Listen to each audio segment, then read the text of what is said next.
Sir, गुढीपाडव्याच्या निमित्तानं आपण पाणी बचतीचा एक मोठा संकल्प, एक मोठं मिशन घेऊन आता पुढे जात आहे. नेमकं काय आहे हे मिशन आणि आपण का करतो आहे हे सगळं? हे मिशन असं आहे की पुढच्या 12 महिन्यामध्ये 100 कोटी लिटर पाण्याची बचत करायची.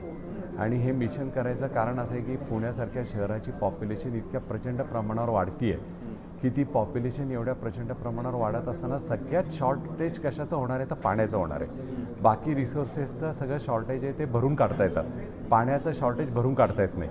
आणि म्हणून आम्ही हा पाण्याचा 100 कोटी लिटर वापरायचा संकल्प घेतला आहे. नेमकं काय हा संकल्प आहे, कशा पद्धतीने हे राबवलं जाणार? जनसेवा न्यास आहे.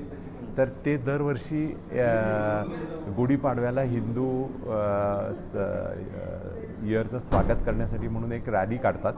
ती 4-5 ठिकाणून पूर्वी निघायची. यावेळी 100वे वर्ष आहे संघाचं पण म्हणून त्यांनी मोठी रॅली केली आहे.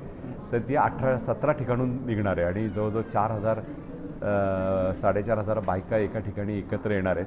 सो त्यांना परत जाताना आपण एवढं शिकवू की आमच्यावर तुम्ही 12 महिने जोडून राहा आणि आम्ही तुमच्याकडनं 100 कोटी लिटर पाणी वाचवूनच घेणार आहे. ते कसं होणार आहे? त्यांनी फक्त जेवढं आत्ता पाणी वापरतात ते काय काय करायचं याच्याबद्दलचं त्यांना सगळं उद्या ज्या दिवशी ते येतील तिथं सगळे जागेवर पोस्टर, त्याच्या फिल्म सगळं तयार केलेलं आहे की वॉशिंग मशीन 2दा लावायचं नाही, गाडी धुवायची असती तर तुम्ही एका बादलीतच गाडी धुवा, असं सर्व केलेलं आहे की माणूस घरामध्ये जेव्हा शेविंग करतो तेव्हा नळ बंद केला पाहिजे. या टाईपचे जे पाणी वाचवण्याचे प्रोग्राम जे काय ऑप्शन्स आहेत घरामध्ये ते सगळे त्यांच्यासाठी पोस्टर्स, फिल्म्समध्ये तयार करून ठेवलेले. मग असं तुम्ही एक छोटं कॅल्क्युलेशन पण सांगितलं. हां, नेमकं कसं आहे सर? म्हणजे आता तिथं 5,000 बायका येणार आहेत ना, तर 5,000 बायकांच्या घरामध्ये 5 लोक आहेत ना, तर 25,000 लोकांपर्यंत त्या घरी संध्याकाळीच पोहोचू शकतात. बरोबर. आणि आम्ही त्यांना टार्गेट देतोय की तुम्ही दर महिन्याला अजून एक कुटुंब जोडायचं जे पाणी वाचवेल.